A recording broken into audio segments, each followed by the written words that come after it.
So, Will, my question after that was you mentioned you got these skills, right, growing up in Brooklyn and in situation. Well, if there's anything, I do talk to work with some Object syndrome for the next greatest thing. I mean, just all the experience, the wisdom, the lessons learned that you've gone through, everything you've accomplished. one that's still published, but I don't. I think it's mostly really published by was Master Development.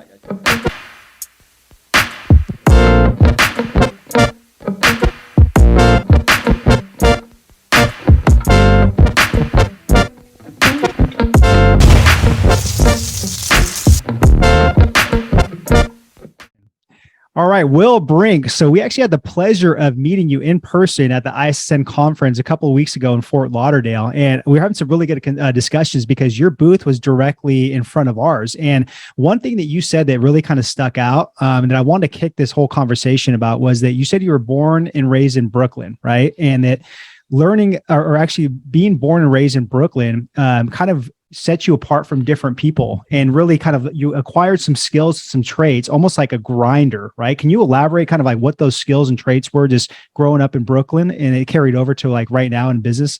Yeah, well, so just quick clarification. I was born in Boston. Okay. Was my mother's side of my family is mostly from New York. My father's side is from Boston. So I was born in Boston and then moved very early to Brooklyn and raised in Brooklyn. Just straight, Gotcha. Quick clarification. Yep. So yeah. Well, see, Brooklyn, I guess, remember, not then, not today. Brooklyn's a very different place. So if anybody hears what I'm saying is in Brooklyn now, I'd be looking around going, that's not Brooklyn. There's a Benetton sweater on the corner. How could that possibly? Now, in the 70s and 80s, Brooklyn was, New York had the highest murder rate in the country, and most of that was from Brooklyn and the Bronx. And so Brooklyn was a very tough place, and so, as you said, a bit of a grinder, but, it's survival. I mean, in a sense, it was sort of a low level, sort of like Beirut. It sort of reminded me of Beirut. I like to say I've been shot at more times than most police officers have, which is twice. And most police officers can't make that claim. But unlike police officers, I didn't have anything to return the favor. So all I could do is run away. But Brooklyn, has a very specific culture to it. Again, maybe not as much as it's been a bit diluted since it was quote unquote gentrified.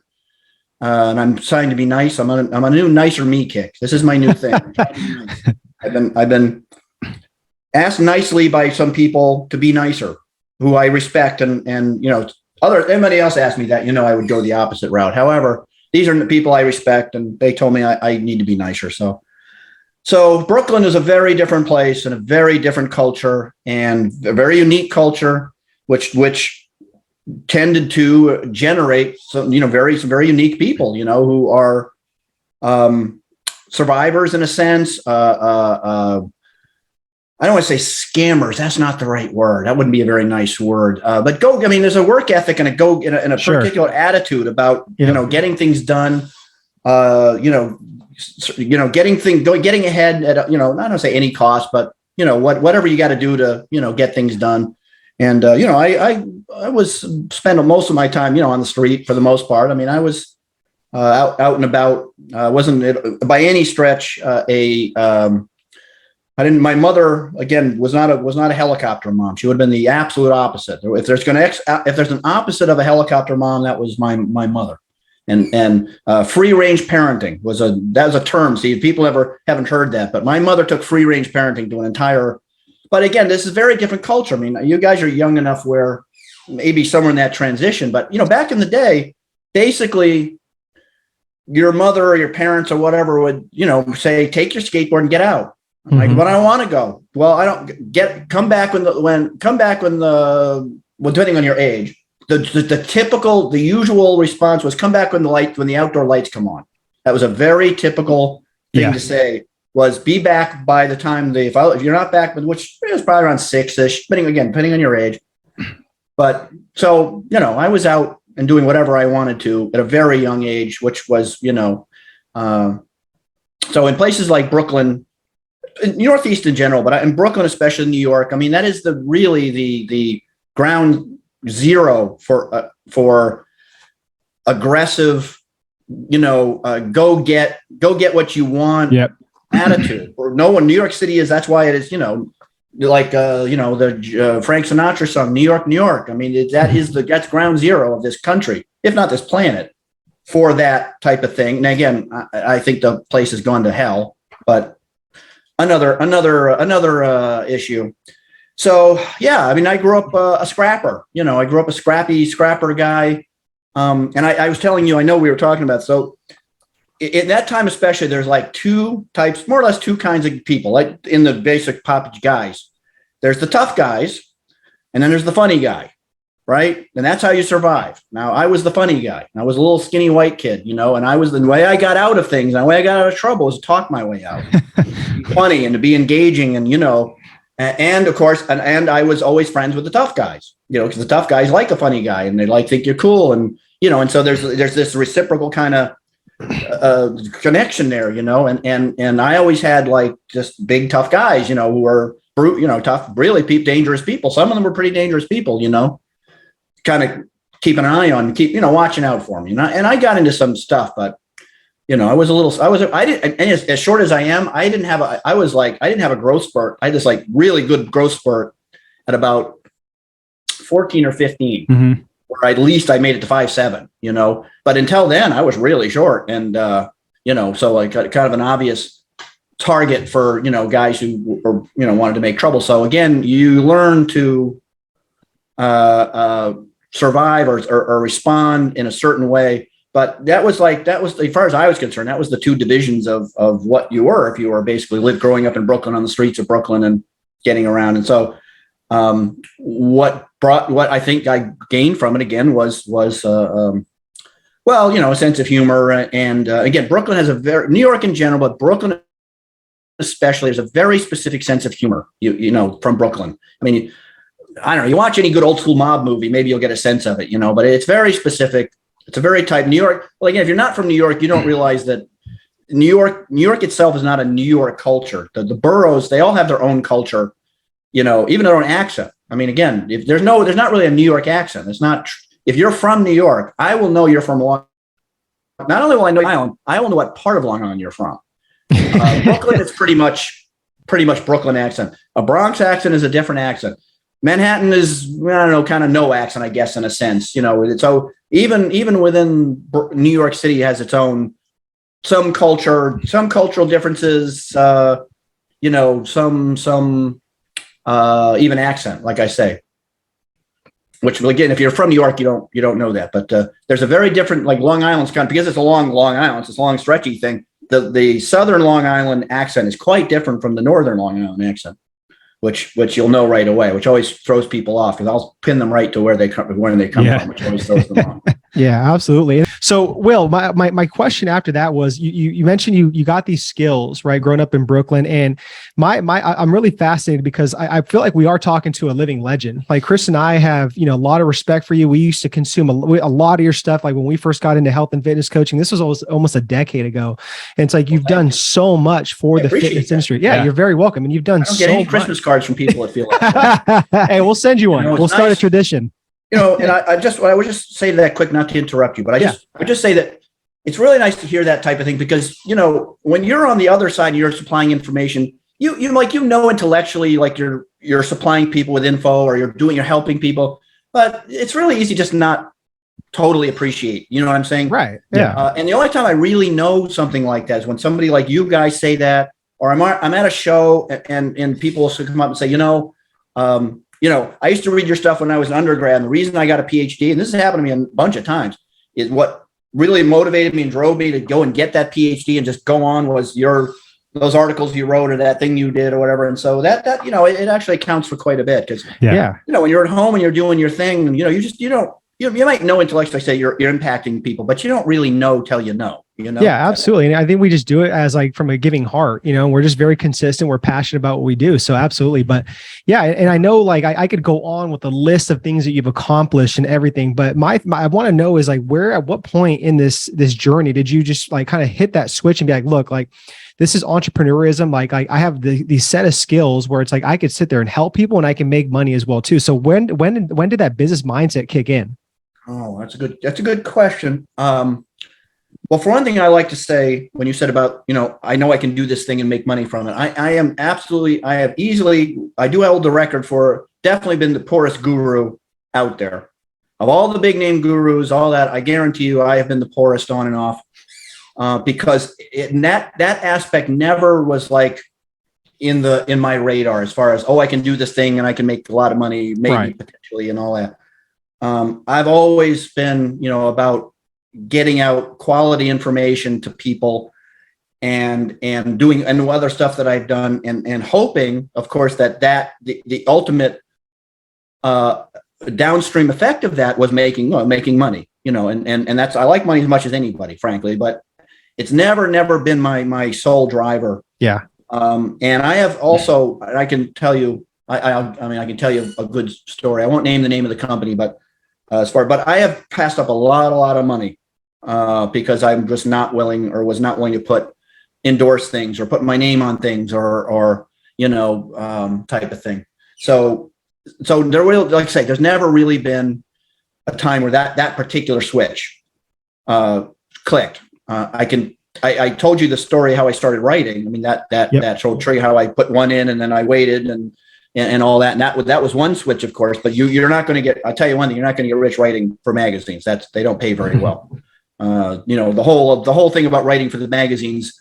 There's some magazine brands that do pay well. I mean, but in general, it's not a way to get wealthy. I mean, the whole reason you're doing it is more or less that they know that you're getting a lot of traction, that you can use that as the jump off point to sell products or whatever you want to do. But writing into itself, no, you're not going to make a lot of money. But no, like I said, there really wasn't. For me, it was a very slow, just a slow stepwise progress where I came to realizations in my life and, okay, I got to do X if I want this thing. Okay, well, there's your real, and I wish, all I can say is I wish that I, at younger age, the only thing at your age, or, you guys have been at this a long time. And I really wish that switch had gone off when I was 25 or something. Yeah. And hey, I can do this thing, or I'm good at this thing or whatever. But now for me, it was really a long, slow process of kind of learning, and I have a number of issues there. One of my problems is I get interested in a thing, or I can get interested in a thing, and and then I'll be all in it. I'm all about it for whatever, and then something else gets my attention, and I'm one of my biggest problems has always been just picking a project or whatever it is and just doing it. And you guys have not done finishing. That. That's what you guys have done. You've just kind of got your mission. This is what we're going to do. We're going to build. And my problem has always been, which might look, again, mine looks pretty good on my resume as far as all the stuff I've done, but a lot of them have if you notice, they don't relate to each other at all. Right. That's and so all my life, again, I find some topic, whatever it is that I want to do, or I'm interested in, and I would get into that and do that. And some of that times, sometimes it paid, sometimes it didn't. So yeah, I wish there had been a light switch, what I call the aha moment. Right. Right. And I never really had. I had a number of them as things went along. A basic example. I got my first undergrad degree. Well, that's another story. I don't know if I told you yet, but I was in an RD program for about a minute and a half until I realized that they didn't know what the fuck they were. So can I say that online? Yeah, absolutely. Okay. I got to be nicer. They didn't know what the hell they were talking about. And I'm young. I don't know anything. I'm not a scientist. I'm 19 or whatever. And I'm taking, some basic intro to nutrition. And I'm thinking I'm going to be an RD. And I got in right away. I just got into it with the teacher. And then I ended up talking to the head of the department, see if he'd side with me. He was like, nope, she's right. So that was the end of that. I was out of the RD program in one semester. So I ended up graduating with a psych and what was it? What the hell was it? Journalism and psych something, basically useless degree. So I got out of that. I moved to the Boston area I was in Keene State College. I went to Boston. I had a private training business. Again, this was way back. This was a new concept. I was the first private trainer that Gold's Gym had in Dedham, Massachusetts. And this was an unknown concept in 92, 91, whatever it was. So I did that, and I had a pretty good business. I was doing well, paying the bills, all good. Then I started working with some regional, local level athletes, bodybuilders, pro. I got into some pro level later on when I got into magazines. But then I realized, this is when I was like, I had this realized that, okay, if I want to go to, I was writing articles for the magazines now, I had written stuff, and I had this, but what was very clear to me is if I wanted to then go to the next level of what that was for me, I had to go back to school. I mean, there was no way. I had to go back to school. I didn't want to go back to school. It really didn't. There was nothing. No, it was not. No, nothing in my real. I mean, and again, I'm one of those people that's been like, again, these eternal students. This is one of my problems. I've gone to 5 colleges. I've got enough credits for 2 master's degrees at this point because I kept my interest would, I'd change majors. I'd change. So again, this is one of my problems. But anyway, I realized that if I wanted to go to the next level, I had to go back to school. And I had to go back and take all those science courses. I had to just buckle down and take all the hard sciences that I had not taken because I am naturally a bit, lazy and kind of took the easy route, especially when I was younger. Again, that's a Brooklyn thing. You're always just looking for that easiest route possible, not the hard route, the slick, quick route. And that will not get you that far in life. I mean, that will only get you so far in life. So I had to just stop doing that and just say, okay, I'm going back to school. I'm going to take all those courses that I, need to take. I decided to do a pre-med track because the pre-medical track is a really good, for obvious reasons. They want you to have a really good foundational science knowledge. Again, I had no interest in focusing on like one thing, physiology or whatever. I wanted a really good foundation knowledge of science knowledge. And that's what pre-med is. That's what they want you to have.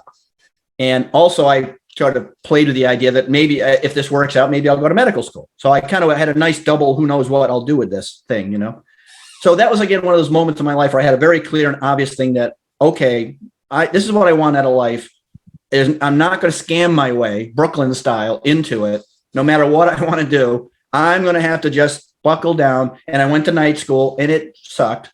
Yeah, it was hard going to night school, but I took all those courses and got through them and got a degree. And that definitely took me to my knowledge base. Again, I was only going to get so far with my knowledge base to write much better articles, much better everything that I'm going to do. Whether it's, whether am I going to, design products or, write, my articles, of course, obviously took a whole other level. It opened doors to product development. So that's more how it's worked for me. Like I say, I have a lot of, I don't know, respect or envy or whatever, but for some people that kind of much earlier on just are very like, okay, I'm going to, they're 20 something and they already have a good sense of, what they want to do and how they want to do it. And, put this and that.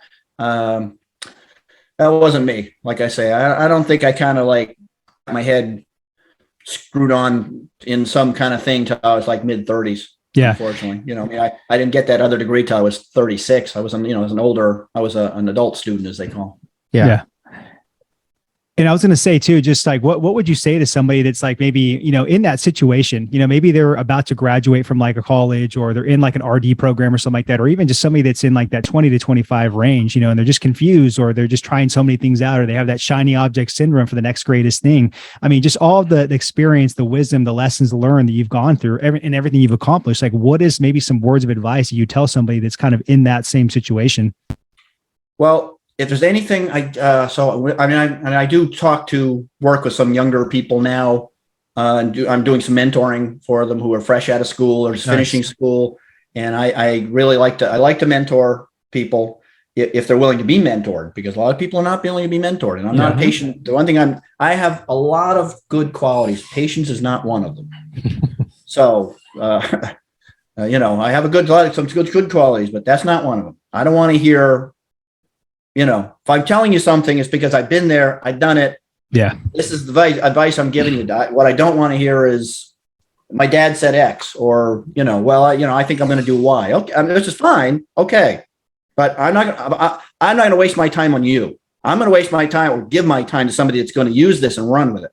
Right. So if there's anything I would say, I'm learning this the hard way for younger people that I've worked with and stuff, because a lot of times what happens, especially today, there's so many choices, is you end up with paralysis by analysis. So many distractions. Happens a lot. Okay. And so then you end up doing nothing. And so what I say to because you're young enough, again, you have time to figure this out, is, just go. This is how I learned, like I say, a lot of things. But what I'll tell them is, go. I don't know if I want to do this job. I want to do that job or this. It's like, just go do one. And you know what? You know how you may not know what you want to do, but I promise you, by process of elimination, you will learn what you don't want to do. And I learned that, again. I've been a painter, electrician's helper, bartender, security guard. I've hammered nails. I mean, I can go on and on and on about the jobs I've done. I didn't know what I wanted to do, but I tell you what, I did learn I didn't want to be a painter. I learned that real fast within a couple of certs. I also learned over doing those jobs that I didn't want to work with my hands for the rest of my life. Right. And I have lots of respect for people that do that because I've done it. But I did learn with doing those jobs that I was not meant to. And again, that really helped motivate me to stick in school because again, okay, if you don't do school, what are you going to, you only have so many choices. So when you're young enough, I really tell people to not, to just go do something. And again, I think there's an attitude, especially when you're younger, that, well, what if it doesn't work out? And I'm like, well, so what? I mean, you spent 6 months as a bard, so what? You're 22 years old. Yeah, you're learning some form of skills. Well, that's another thing. I mean, I am a very handy guy. I mean, because I did all these things, and I'm glad I did. So one of the things I say, the one way to find out what you want to do is to learn what you don't want to do. Yeah, that's good. And that one will narrow you down to certain things. And I, over time, by doing that and some other things, I learned that, again, I had a real passion for science, that I knew that was something I was really passionate about. And I really wanted to be part of in the scientific world somehow, and what that meant. So that was, again, what kind of narrowed me back down into at least like making some choices. Yeah, absolutely. That's like a number one. And that to me is kind of a number one thing, because I just see a lot of paralysis by analysis, especially in the younger group. And somewhat, again, I don't want to like say, the younger, in my day, we walked uphill to school both ways, blah, blah, blah, type of thing. But a lot of younger people did, when I, my age and stuff, you had to do something, or you didn't eat. So you didn't have the luxury of, or at least me, paralysis by, I had to do something. Yeah. Now, a lot of, today, I think a lot of, kids are able to sort of not make a choice. Again, in my family, my family is very aggressive, hardworking people who, have been very successful, very, again, Northeast, Boston. I mean, if you didn't move out of the house by 21 in my family, you were a loser, seriously. And you're paying bills. I mean, you're not living home for free. That I wouldn't do. If I had kids, you ain't live. You can stay if you have to, but you're not living there for free. Yeah. Good. But I mean, I moved out at 14. That should tell you where my head was at. And I did go, when I graduated college, I did go live with my mother for a while to kind of figure out what I wanted to do. I hung out with my mother for about a year to kind of figure, okay, what do I want to do? And that's when I moved back down to Massachusetts and said, okay, I'm going to move to Mass. And so I think some younger adults, some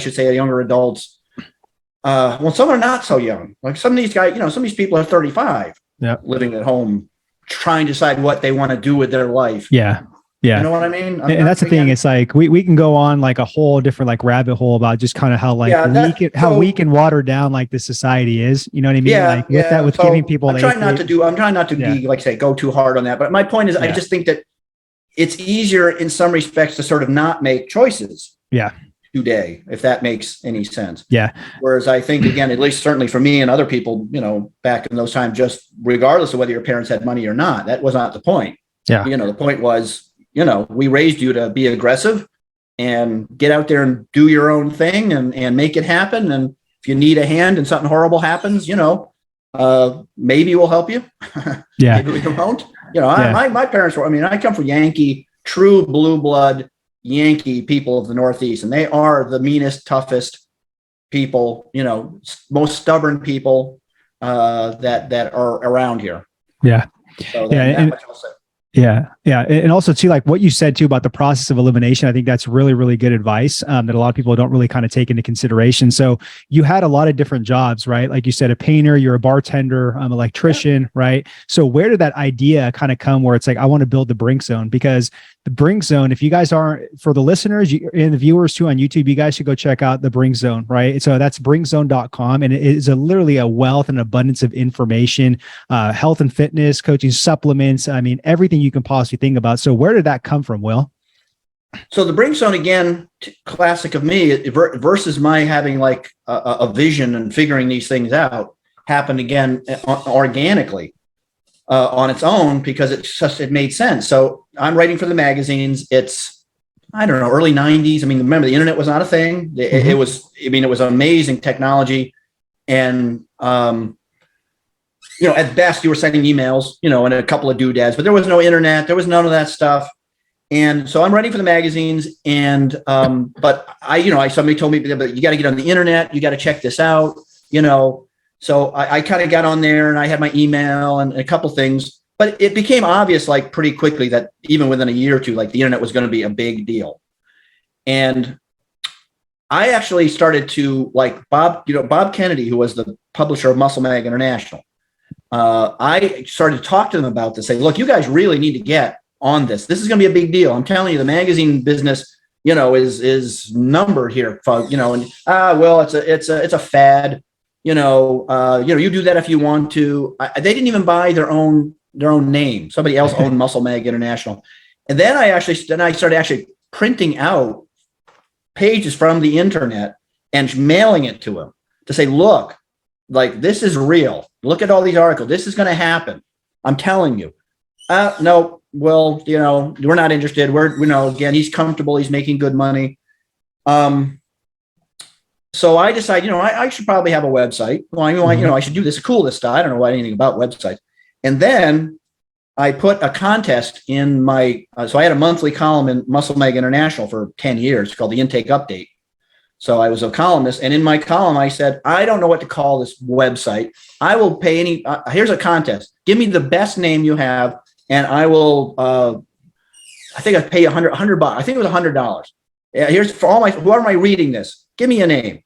And remember, I didn't have any email. Well, I got some email, but mostly I used to go every couple of days to my PO box, and I had thousands of letters, but I kept just one bag of them just to remember. I might have it somewhere, and once in a while I will pull. Every day it was real letters would come in, and I'd go get them and I'd read them.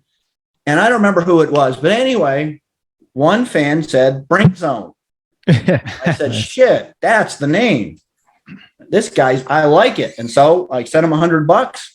I wrote him a check for $100 and had a contest because I didn't come up with that name. I wish I had, but I didn't, because then I didn't really think of, I just didn't know what, I didn't know what internet names would be and all that. So then, all right, so the Brink Zone's up. I got a couple articles, nothing big. But as the internet started to grow for real, the readership of those magazines shrank fast. And then when there was a real transition in all those magazines. The good magazines, when they were good, they were focused on making readers happy. This was all about readers. This wasn't about ad money. They made their money mostly from sales on the newsstands and subscriptions. And advertising was secondary to this. So if you own this magazine, well, obviously it behooves you to have good articles, right? From good writers. Mm-hmm. That's how you sell magazines. That's how I be well known, and I had a voice and all that. So at one point when the magazine readership started to not make money for them, they kind of realized, well, what about advertising? Let's get more advertising revenue. And that's when the magazines kind of made a hard switch to making advertisers happy, not the readers. It's all about the advertisers. And that's when they signed their own death warrant right there. Now, I am now getting articles rejected. I could write anything I wanted to without even considering whether this was going to get accepted, to pretty much any major magazine, but certainly Muscle Mag, a couple key ones. And all of a sudden I'm getting articles rejected because how do people know me? They know me because I was a very honest, straight up guy who told I could say whatever I wanted. Nobody gave me a hard time at the magazine if I said something about some product that some advertiser was selling because they didn't care. Well, now I'm getting articles rejected. And so I saw the writing on the wall. I said, well, I better develop the Brink Zone and get a following because I can already see my days are numbered and so are theirs. And so that's when I really started to realize that Brink Zone should be, and within at one point when I really had my own next phase of aha moment, I had more readers than they did. And when I realized that I now had more readers than they had readers, well, they were done. They were done with me. Oh no, sorry. Yeah, I was done with them. Sorry, I was done with them. All of a sudden, I was like, I'm done. I'm not I'm no longer writing my intake update column for $300 a month. Thank you very much. I know I can do better on my own, and so now I've got more readers than they do at that point. And that again, that's really how the Brink Zone. So I was lucky. You remember? I think I told you guys. I am the Forrest Gump of the bodybuilding industry. Yeah, remember you saying that? I am. Somehow, I've always kind of somehow been in the right place at the right time. If the internet had been right where it was at that point, if I had not been right where I was at that point, and all these things had fallen together, I would have been screwed with the magazines, or I would have had to dumb it all down and write whatever they wanted me to write or whatever. And that has happened to me that is where I've been lucky, where I somehow, I'm in the right place at the right time. And then again, the Brink Zone, I did, do some things that people weren't doing at the time. I mean, I don't know if it was the first, but I was one of the very first to start selling like a ebook. We were real early on the ebook thing, and with Bodybuilding Revealed. And that was a big thing, and we sold a lot of copies. I mean, we did really well for a while, and I had a partner, Simon, who's he actually works for Labrada now. He's actually Labrada's been working for Labrada Nutrition for a long time, but we did really well. I mean, good. Yeah, I remember Labrada. Yeah. I mean, they're still around. They're still a big company. So yeah, I think it's good though. It's a good little learning lesson for those who are listening. I mean, just that you saw where the puck was going, and you tried telling the person that was at the Muscle magazine, and they were just very like naive. They didn't see innovation, and you saw where it was going. I know. My bad. I know you're probably like, dude, why did you do that? I just really quick, and we'll be back to that video. I just want you to join our free Facebook group community for health and fitness coaches looking to get more online clients. So just click the link below in the description box, join it absolutely free. We got some cool stuff in there, a lot of videos, do live trainings every couple of months on there. And we got some cool freebies on there. So just make sure to click the link below, join our free Facebook group for health and fitness coaches that want to level up and get more online clients to create more income, impact, influence, independence. Back to the video. Yeah, I have good instincts. I mean, that's one thing I do have. I got very good instincts for trends. And that's what helps me. I mean, the reason I had an energy product before anybody had an energy product. And again, it drives me bananas when I see 5 o'clock or 5 hour energy and all that stuff. I had a product like that 10 years before they did. Yeah, I said, this is going to be a category. This is going to be a thing. I developed the product. I sold it to somebody. I'm not going to name his name, but he was in supplements at the time. He didn't run with it. He didn't do a very good job with it. I thought, we were going to do really well with it, but I was way ahead of that curve. And now again, the energy supplements are, because I don't know how much money Red Bull makes. Right. I mean, so I do have really good instincts for trends. I see trends and I see trends, and I try to take advantage of some trends, and, to varying successes, because, all your trends are not right, or what you think is going to be a trend. But so that's been, again, that at least has been my strong suit. And I tried my best.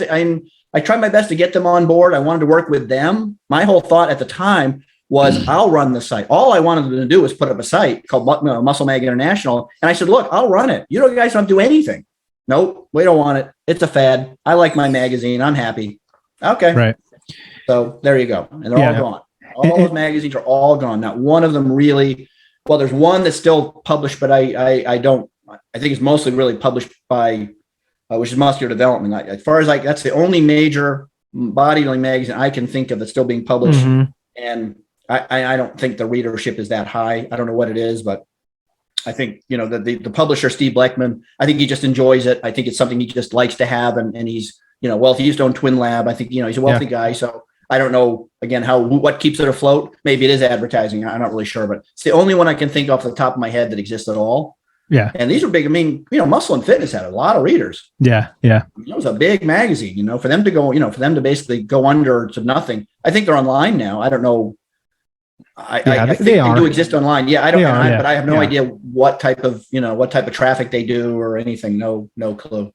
Yeah. And I want to go back to like what you said about just, really kind of having the good instincts and being able to see the trends and around the corner, right? That's something that a mentor told me too, is like, you got to be able to see around the corner where things are going in the industry. Where do you see things kind of going in like the health and fitness industry, maybe the next 5 years? Well, I know that's broad to where we can break it down in categories. I guess it's a good question, but I have to say I'm not really looking is the problem, because my personal interest, so like obviously I would be looking because I'd be interested, right? My personal interest, because you can see I'm not getting any younger here. My personal interest is more, again, has been really longevity, anti-aging, that type of thing. I'm doing a talk tomorrow at the Harvard Alumni Club. Nice. On sarcopenia. That's a topic, as you guys obviously know what sarcopenia is, which is a huge, huge public health problem. I mean, it's incalculable how much money sarcopenia, is costing us, and it's basically avoidable, So I haven't really been keeping an eye on what I think is the sort of the trend, the next thing. But again, my instincts and my interests are more looking towards what is the next thing in focus on anti-aging and longevity and disease prevention and, that type of thing. So I just haven't been keeping a pulse on it, honestly. Yeah. Well, let's shift gears here then, Will. I want to talk more about kind of just like lifestyle and just like I on this show, we like to talk about like adversity and perseverance. I think those are just huge, when it comes to one story, and it really just shapes like how people got to where they're at. So was there ever a time that what was the time that you had to persevere? Where was the time that you had to persevere in your life that just kind of like really just shaped you? Well, a lot of times. I mean, I grew up, like I said, I grew up pretty tough home life situation and stuff. So I had a lot of those, but I'll tell you if there's a true turning point in my life. And this comes under one of those classic things where at the time, of course, it's horrible and you really wish you weren't doing it. And you really wish you could learn that lesson some other way, but sometimes you just don't. So I'm in college, I'm 20 years old. I work out and I'm pretty good. I was pretty big back in the day. I had a pretty, I was 5'7", 215, I was a pretty thick kid, not a monster, but anyway, worked out. I was pretty strong. Ate my food. I took my vitamin. I was majoring I was interested in nutrition, but not in a big way. And now I was like a psych, journalism major or whatever. And I got Hodgkin's disease. Oh, shoot. Okay. So I had Hodgkin's disease out of nowhere.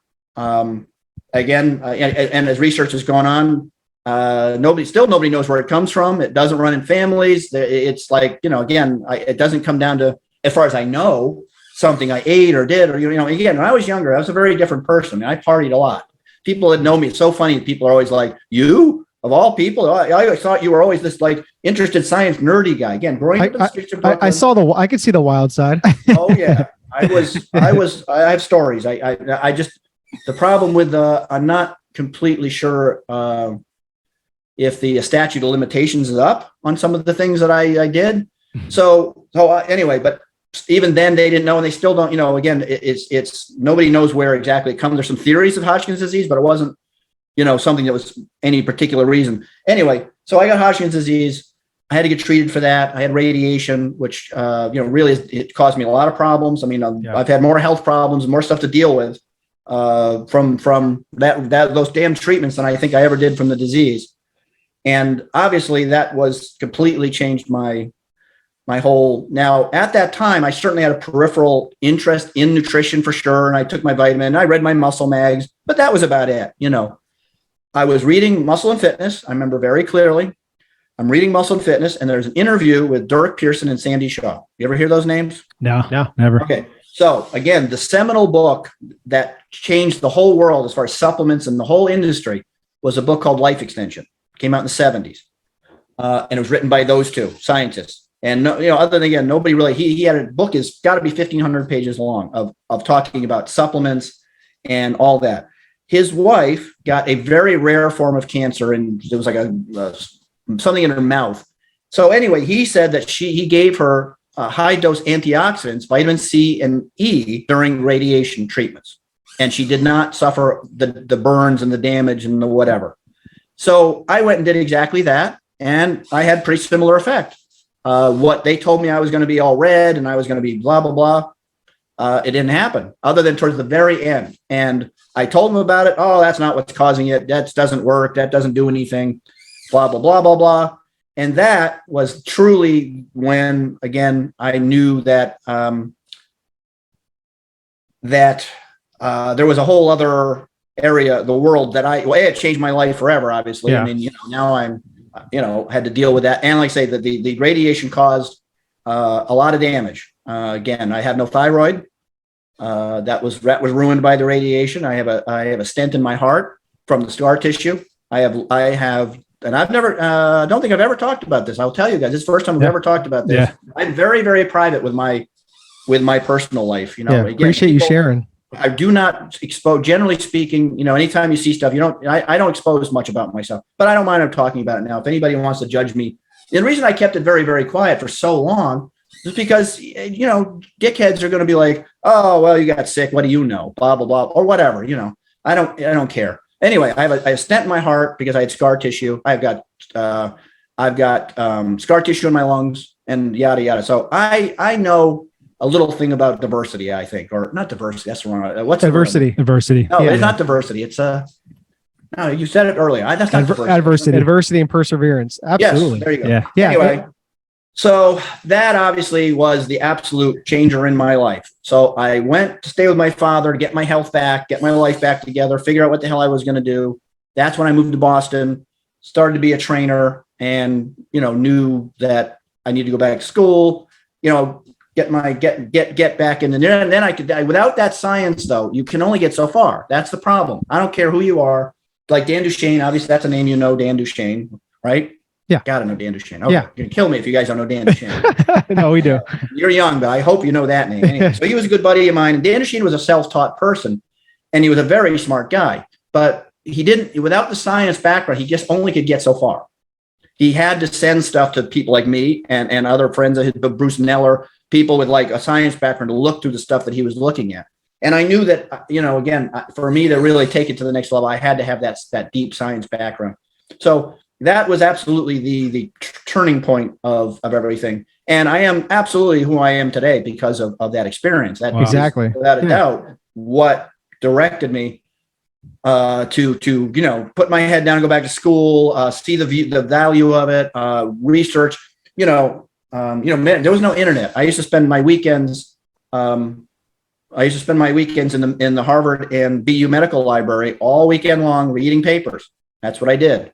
I'd fall asleep. I'd drool on papers. I'd wake up, I'd eat, I'd read, and I would just scour again, I hate to go with the kids have it easy today, but that you can go on PubMed and research millions is so amazing. Yeah. Because to go and dig up stuff back in the day was hard. Yeah. And you had to have the skills to do it. You had to know how to read journals. You had to know how to find journals, stupid microfiche. You guys ever seen microfiche? No. I don't think so. No. Oh, you can look up what a pain in the ass. So journals and documents used to be scanned down to these little tiny like pieces of film called microfiche, and you'd go get it and you'd put it in the machine, it would blow it up, and you'd see and you'd go, oh, I want that. And you'd have to spend all day to find one good paper. Today I can go I can go to online to Google and PubMed and find a dozen good papers that will learn me what I need to know in an hour.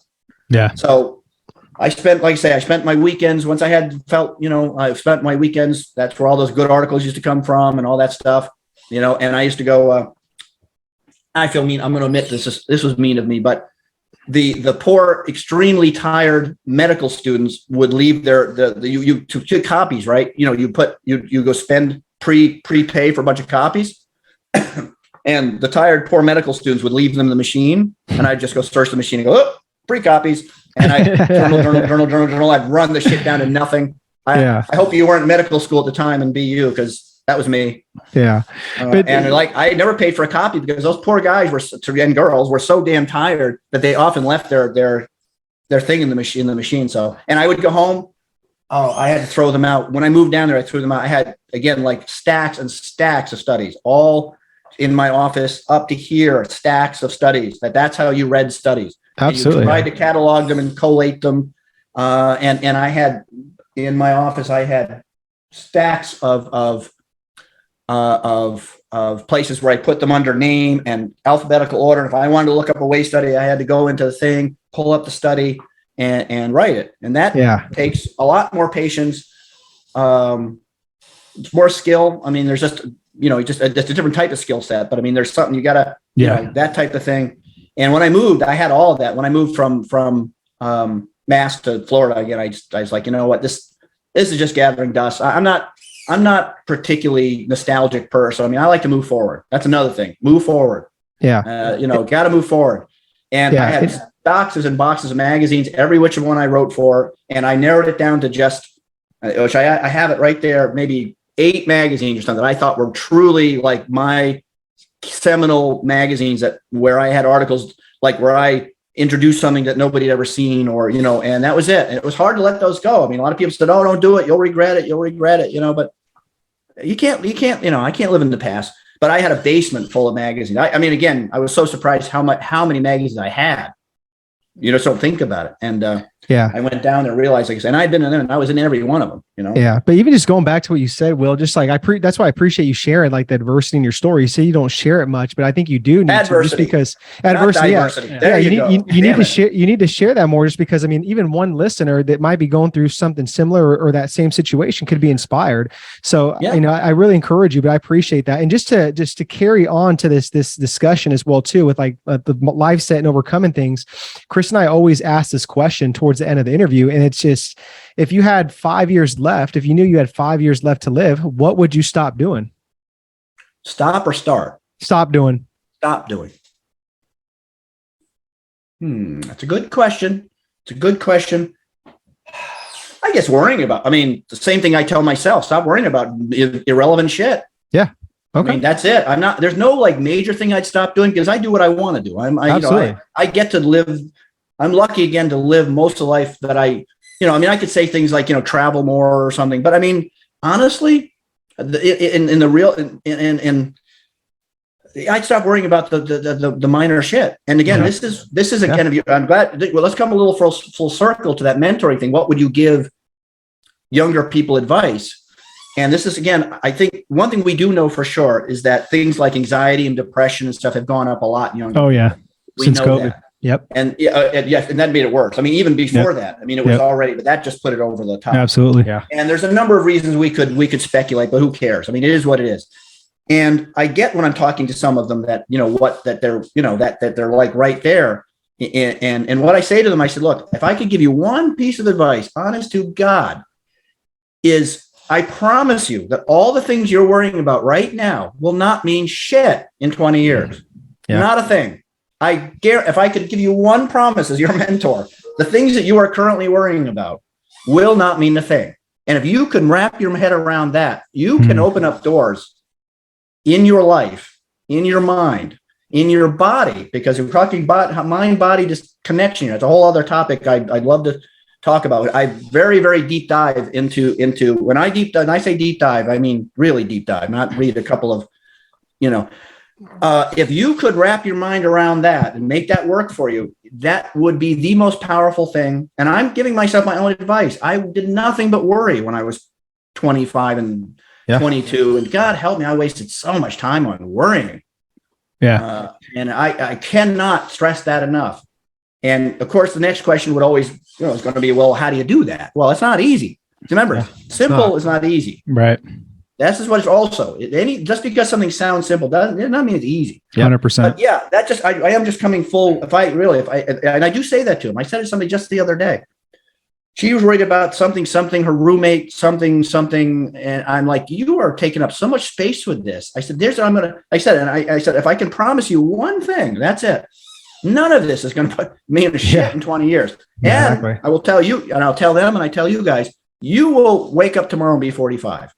You will not believe how that time goes by. Yep. I believe it. So, and a lot of stuff that I do say also is again, taking my own advice, this is when I say things, it's also for me, because I waste time. I absolutely can. Now, if I had 5 years to live, yeah, I would really probably not give a damn about a whole lot of things I probably still worry about. Right. You know, my hair is getting grayer. I don't like it. You know, should I dye it? Yeah, I'll look younger.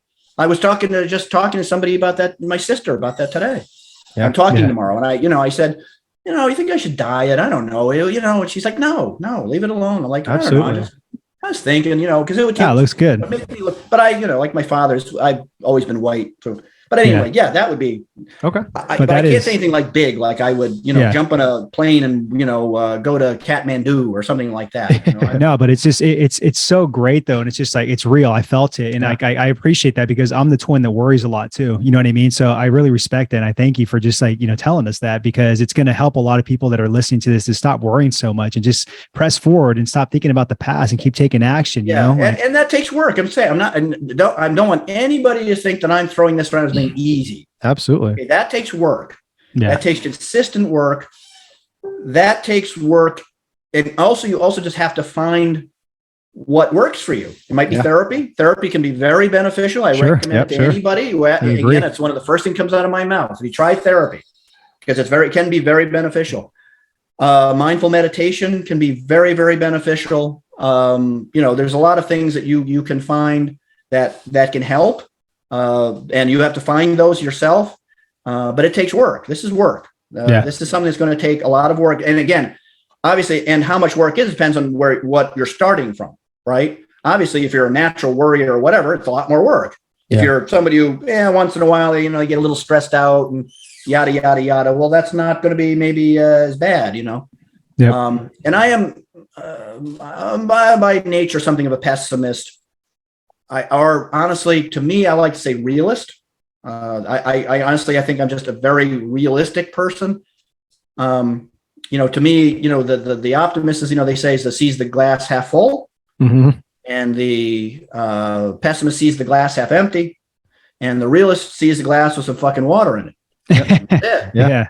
All I see. Don't care if it's half, Right. And again, I really admire or envy, not admire, I envy optimists. But as a therapist, a very famous, I forget what her name was, but one of the best, and she's right. She's absolutely right about it. And data shows this too, strongly. She said, she said, pessimists are probably right, but optimists live longer.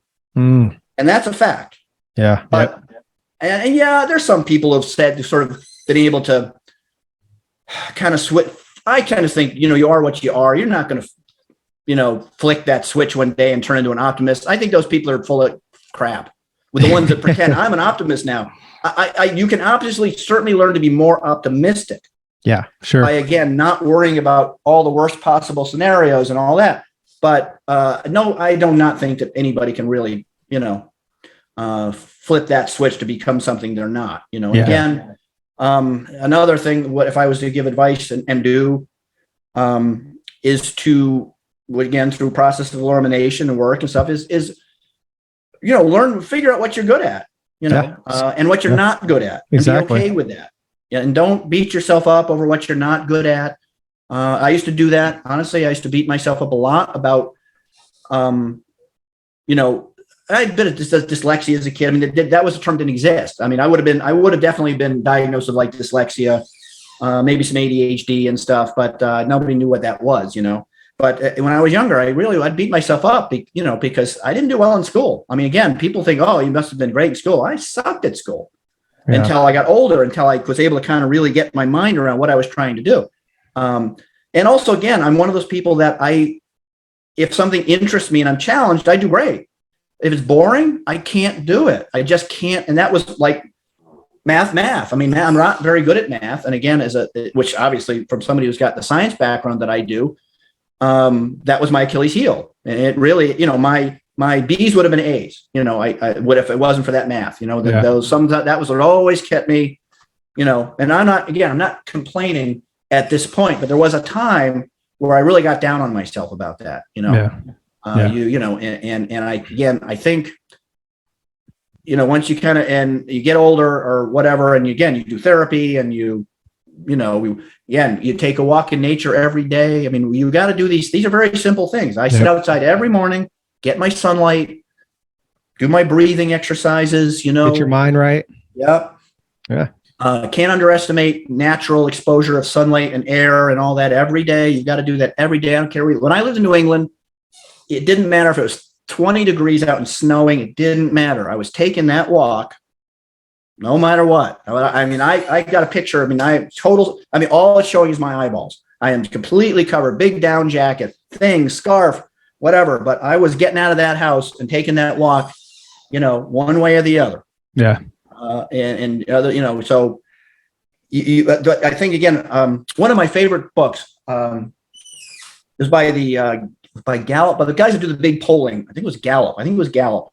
Really interesting book. This was a long time ago, but a lot of things I don't know how you guys were, raised or whatever, but a lot of people, just societies have raised, with, like, hey, if you're not good at something, whatever you're not good at, you got to try harder. You got to figure it out, blah, blah, blah, blah, blah, and, beat yourself up or whatever it is.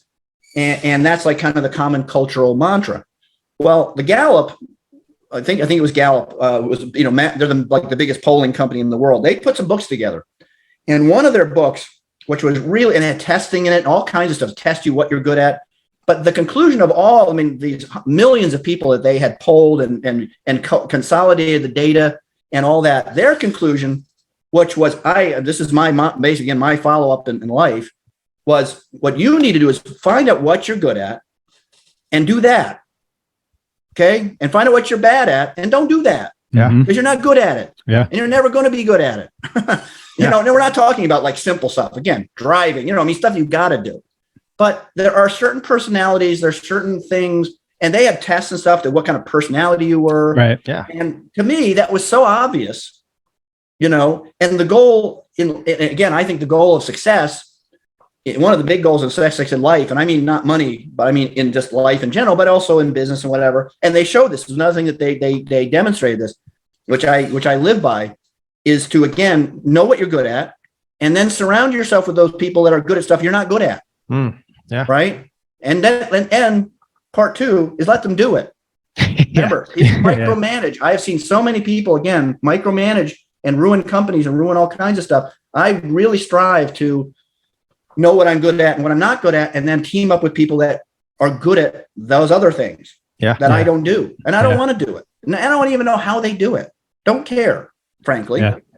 Yeah. People I work with or whatever always trying to drag me into what they're doing and how they're doing it. Because I don't know, maybe they think I'm interested. So I'm like, I don't want to know. Don't care. Did we, things like analytics and, social media and, my partner that, for my product, my new product, that's his thing. And he does a great job on it. But I mean, all I want to know is, are the metrics good? Are they going where you want them to go?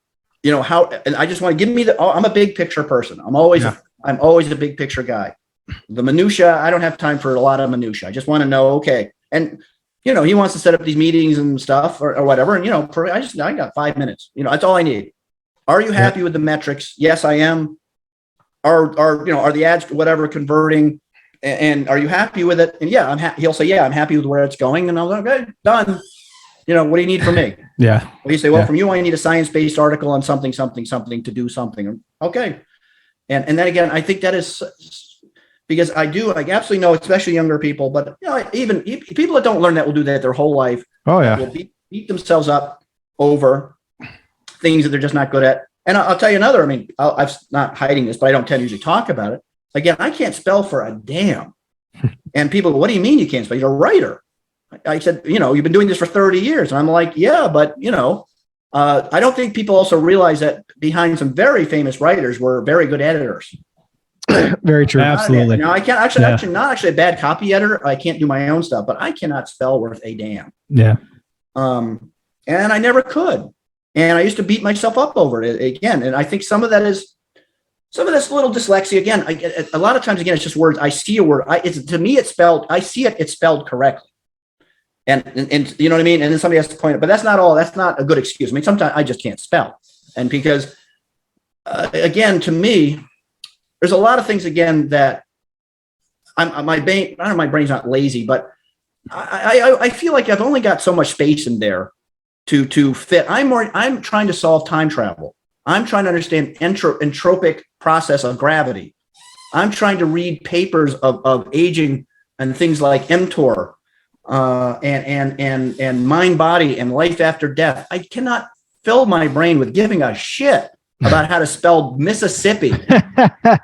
Okay. I don't care.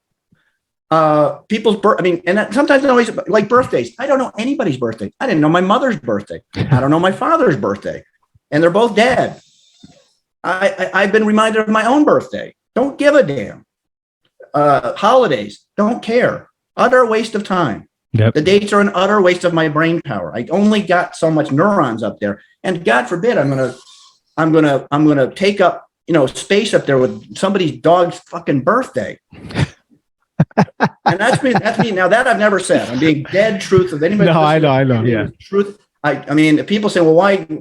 I really do think a lot of my problem with even things like spelling was it takes effort and to really like get a hold of that word and put it in there and repeat it like it matters. Okay. We have spell check.